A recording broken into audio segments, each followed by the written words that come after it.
get the presentation to share properly. Let me start in the meantime by welcoming everybody here today. Kind of the highlight for CLTD every year to, I always want to say, to have the privilege of drawing the conference together and to share some of the work that people from BITS itself is doing in the learning and teaching space. We kind of don't always see what people are actually doing, and so I think this is a really great opportunity for our academics to come and showcase the good work that they're doing. I want to start by welcoming our senior DVC academic to the conference. She'll be doing an opening address for us a bit later. Also, our senior director for academic affairs. Welcome, Nicole. I don't know, have you done many of our conferences? We kind of might have seen you in the crowd before and not recognized you.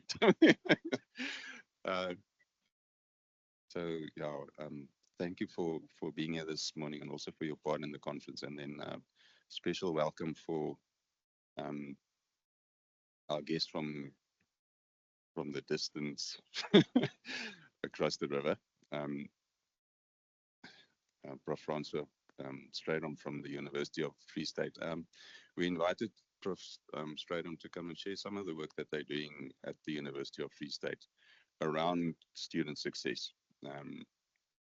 Those of you who do see Siapumalela kind of conversations will know what a lot of great work they're doing at the UFS, and we kind of quietly stealing ideas from them, and so we wanted to come and share all of these ideas with us so we can benefit from the hard work that they've done. So if you ask Fatima just to drive the show for me. So to all of you who are here today, the people who are online, also our participants who are sharing their work with us, very, very, very welcome to our conference this year. So today what we're doing is to kind of set the scene for the conference, to position the conference and the conversations that we're looking forward to having over the next 3 days, I think.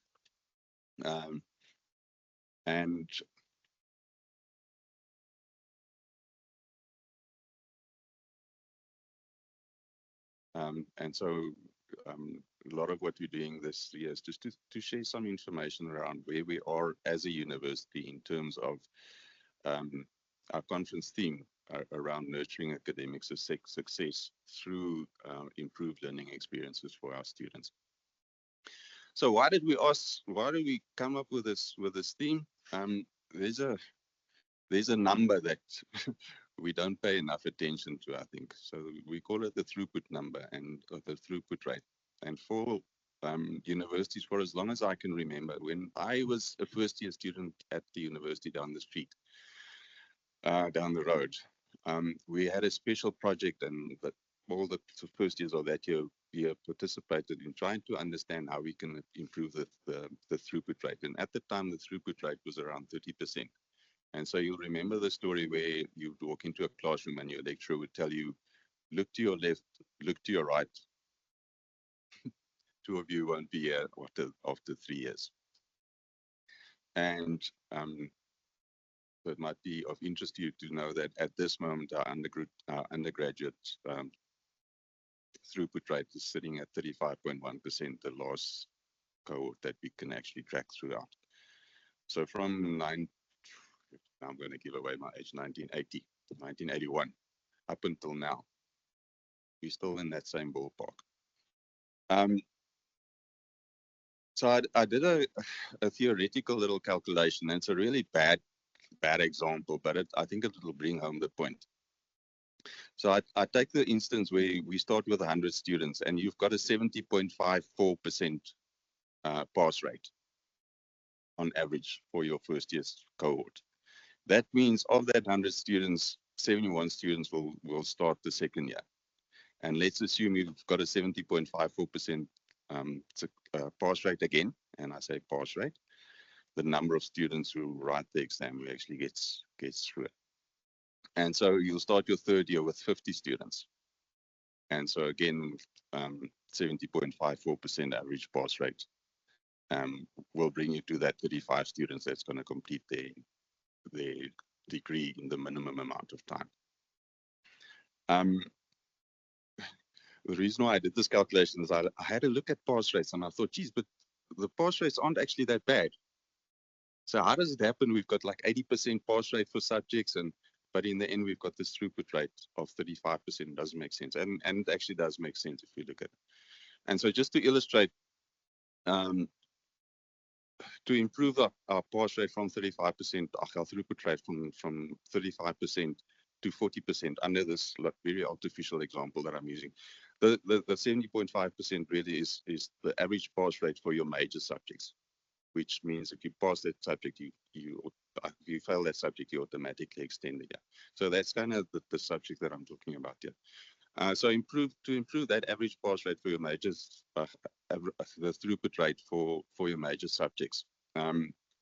If you improve your pass rate, your average pass rate over the 3 years from 70.54% to 73.69%, you'll improve your throughput rate to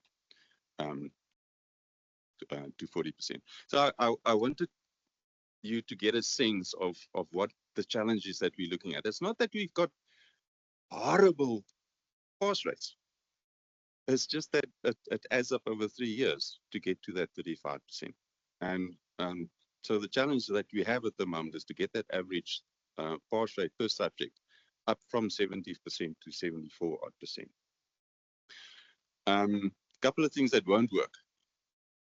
So this kind of this delivery that I've got here, where I stand behind a nice little podium and I talk to you for a long time, it's not really great for getting stuff into your long-term memory structures. A recording of this will, also not work that well. It will work a little bit better because you can go back to it and you can relook at it. And the same with narrated PowerPoint lectures. And you see I've got a little exclamation mark because I want to get back to that. There's an interesting thing that we discovered. And the only time that it really works, as I always say, if you do 2 bad things together, you're going to get a great result. So if you have lectures and in that lecture, you tell people exactly what's going to be in the exam. And when you assess exactly what was in the lecture, you're going to get a great result.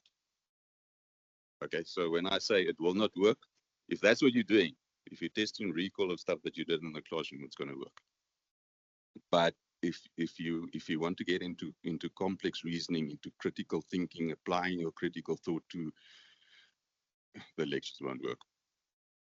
Learning occurs through cognitive engagement of learners with content. And so what happens with the lectures, it's just too much information.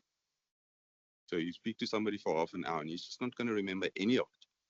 It's actually going to work in negatively on his learning. And so you need to find a different way of engaging, or of getting students to engage cognitively with content in a way that promotes meaning making of that content.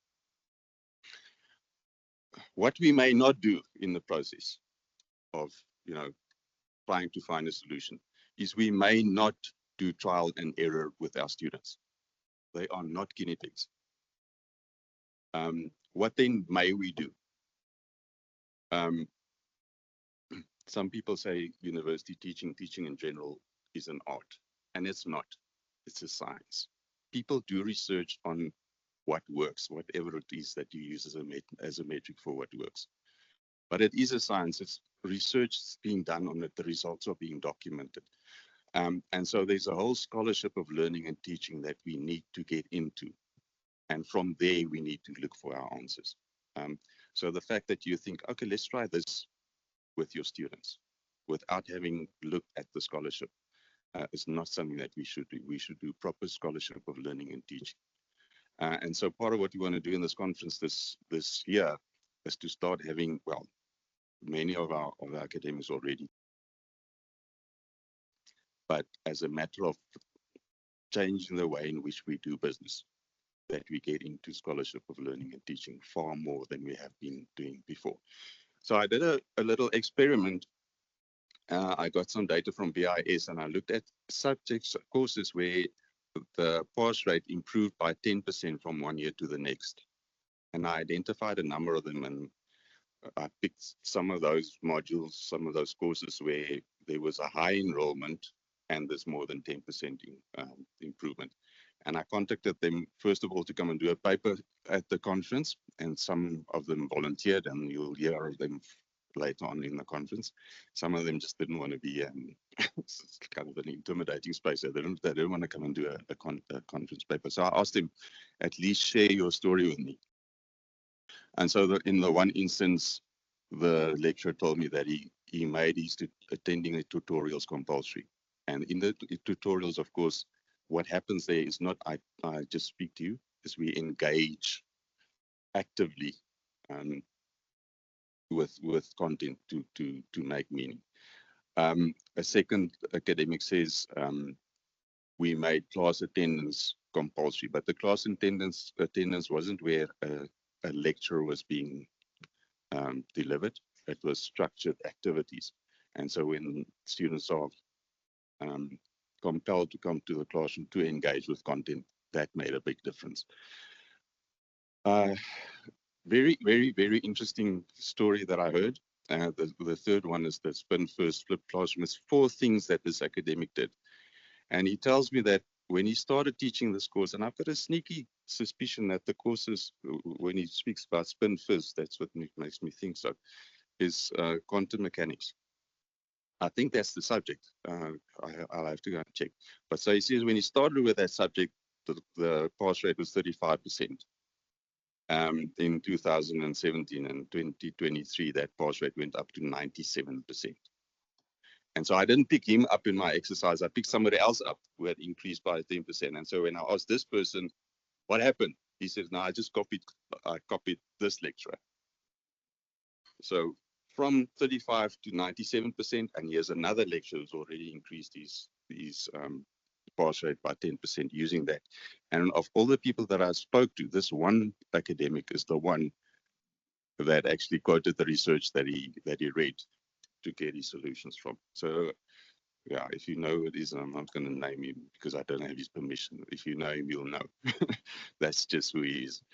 Another lecturer in languages created a WhatsApp group, and what he says is he looks at the conversations in there, and as they converse around the assignments and stuff, he can pick up what's happening, and so he can intervene in the lectures. And the second thing he also does is he looks at assessment results, and so he identifies poor results in the first assessment, and then he follows those students up to the second assessment, and if there's a problem there, then he starts looking at are they attending lectures? What's going on there? And down the lectures got people back into the classroom, and that's why I said earlier I was going to get back to that. One of the academics actually said the only thing that he did differently is to upload narrated PowerPoints. So I would like to look into that a little bit more to understand what's happening. There's legitimate reasons why it could make a difference. The subject matter lends itself to recall, and I don't ever want to say that recall is a bad thing. All of your higher order thinking builds on foundational knowledge, so it's not unimportant. It's just not where we need to end. I want to go back to something that that third point. The last thing he says, what he does at the end of the year is he does a concept test, and he does a test to find out what students did get and which things they didn't get. And if the students didn't get it, he would try something else next year. So how often do we know exactly what the students are going to battle with? But when we teach it next year, we teach it in exactly the same way that we taught it this year. So very important to kind of do that concept test. And if you see your students aren't getting something this year, just try something else next year. Read the research, see what people say that works. Okay. Okay, so if you can actually go one slide back. So with all of that in mind, I want us to kind of think in this conference around things that people are doing that are working, but also about how they get to those solutions. What is the process to identify a problem? How do you go about finding the solutions? Ultimately, to get to the point where we look at a pass rate of 70.54% and we manage to move that up to 73.69%. So ultimately, that's what I really would love for this conference to be. is for the broader university community to see things that work, and to perhaps see, okay, this is a small thing. It's just small. All of these things actually really is really small adjustments with huge impact in the end. So if perhaps you see something in this conference and you think, geez, I can do this, it's just such a small minimalist thing, and look at the large impact that it can have. So maybe we can identify some low-hanging fruit, and in the process make a big difference to our throughput rate. With that in mind, let's invite our opening address, Prof. Ruksana Osman.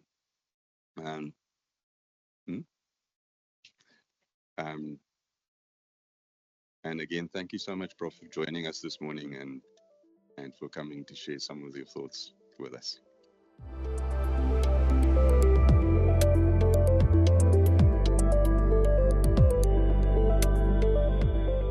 Dr. Wissing, thanks so much for those insights. And I've already saw two things you said, which I probably will try. But I wish my lecturer did a concept test on price elasticity. Maybe I would have understood it far better, because I failed it every year. I just didn't understand it. So the idea of a concept test is very interesting. Colleagues, thank you very much for attending today. I noticed all 120 registered participants are here. There's about 56 people online and a whole nother 60 or so here. So a really warm welcome to all of the participants here. I do want to extend a very warm welcome to you, Professor Strydom. I see it as coming back home. I remember you and I as very young people on this campus, right? And just to say, we really value the work you do, not just for your good university, but for the sector as a whole, and the commitment to student success, and how seriously you take it in all of the research projects that you do. So a very warm welcome to you back home. And then let me also extend a warm welcome to Professor Mays Imad, who probably will join online at some point, I assume, and then Professor Helen Beetham. Thank you very much for being keynote speakers at this important conference.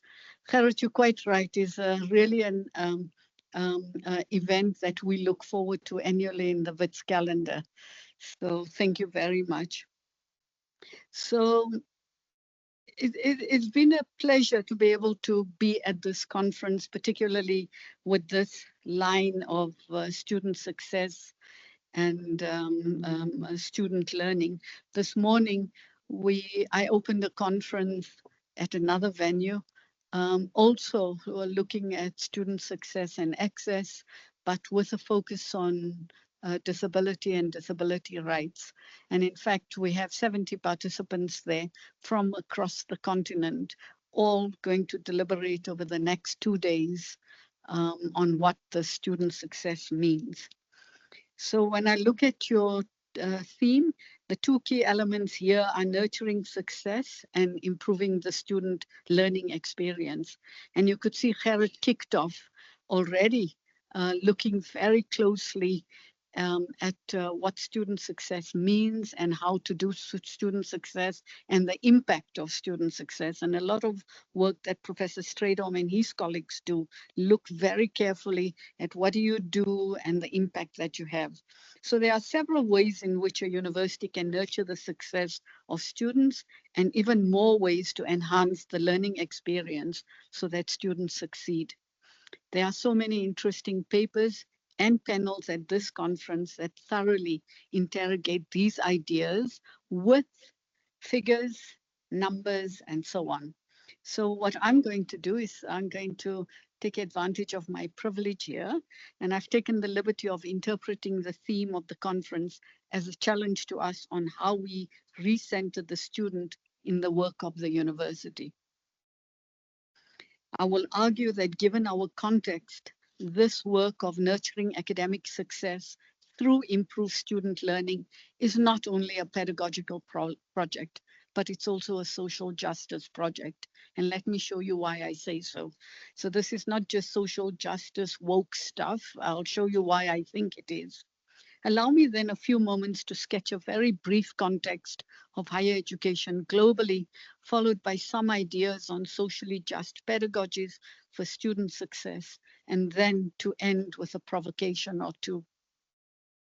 So what is the context of higher education, or the context of universities in which we operate? Globally, universities have come under considerable criticism from time to time, with calls from government, big business, and even students demanding to understand the relevance of university curricula for the daily lives and realities of students. On the issue of relevance, universities have been criticized for being out of touch with students' lives, of being out of touch with teaching courses and curricula that are outdated, and that course content is Eurocentric, unresponsive, alienating, and disempowering for those who teach it and even for those who learn it. In South Africa, so that was the global context. In South Africa, it is argued that higher education here reflects an environment that is more concerned with the canon of disciplines largely developed outside of Africa, rather than how we prepare our students to succeed, to be thoughtful, to be reflective, and to be critical thinkers based on a learning African experience. Now, the time this morning does not allow me to take up the idea of African knowledge systems or even the decolonization debates, but I just want to create the context of where South African universities are coming from. If I drill down a little bit deeper, let me reflect a little bit on the WITS experience. At WITS, we have a large application pool, and then we admit a small percentage of applicants.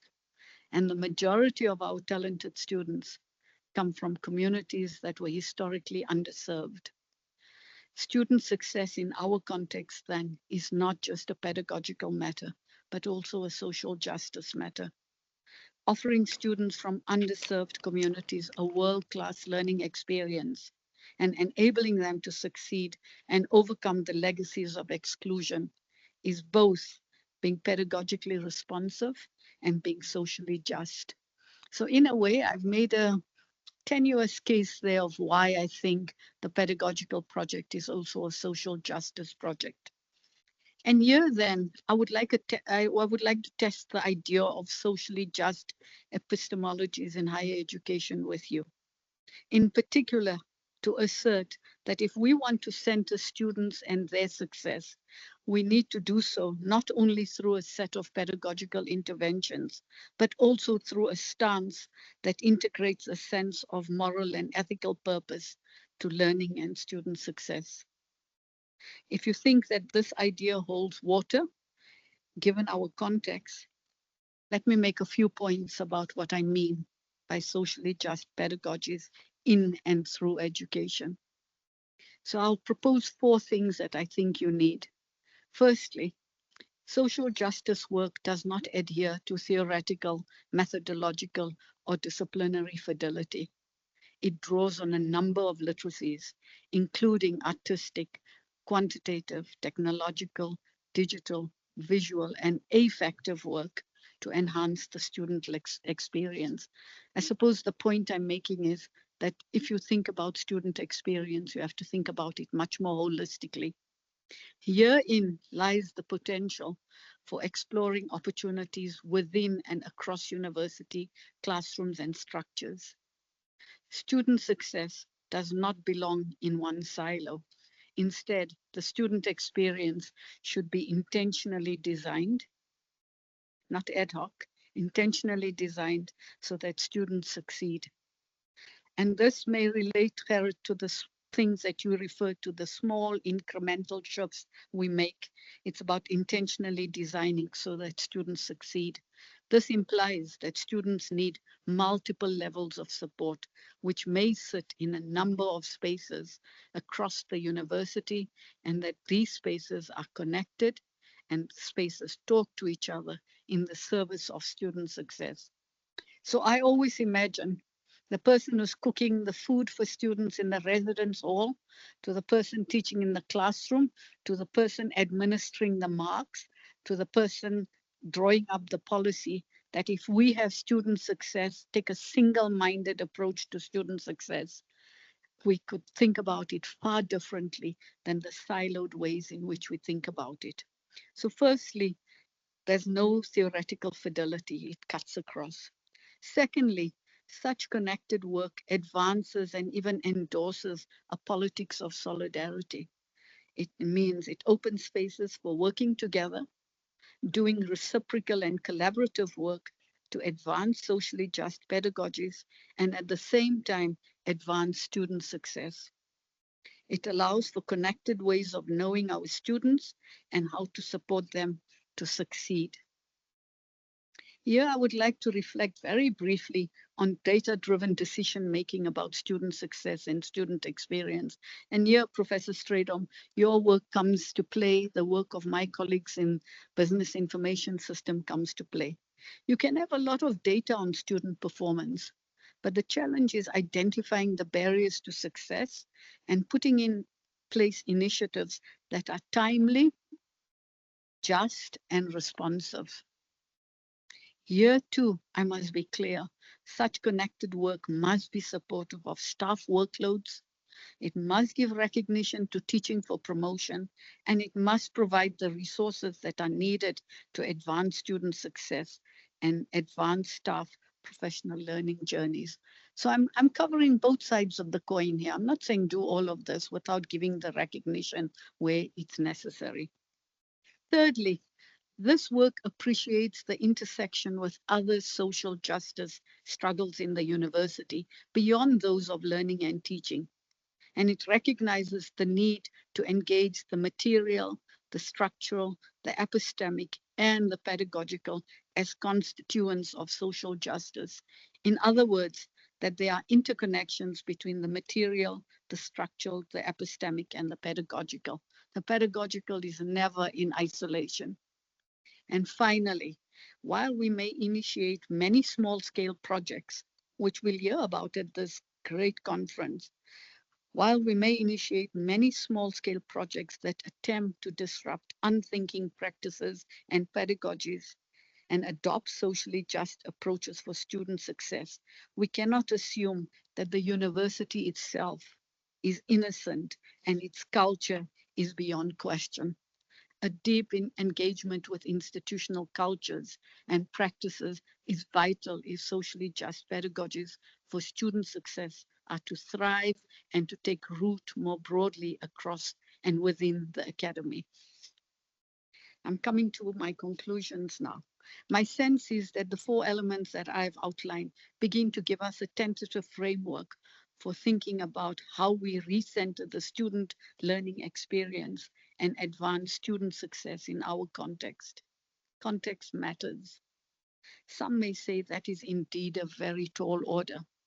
Well, let me make the order taller with a provocation or two. So the questions I put to you as you deliberate and as you report on your initiatives, are socially just ways of working even possible in a complex university environment like ours?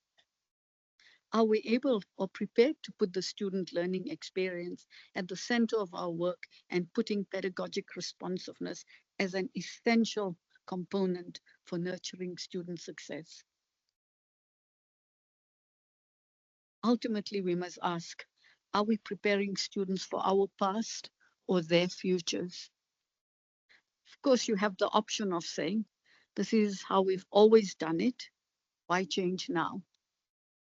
For me, I would say, yes, education is known to reproduce inequality and injustice. So why do anything more or new? But I think it still remains the site of hope and aspiration for new imaginaries and new possibilities. I would say further that as scholars of learning and teaching, we have to pull together in the finest tradition of academic life to redefine our relationship with student success as an integral part of our efforts to renew the social contract for education. And it is with those four questions that I leave you so that you can deliberate today and think about how is it that the initiatives that you are undertaking contribute to student success. at our university and the universities where you are from. Thank you very much for inviting me to do this opening address. Thank you.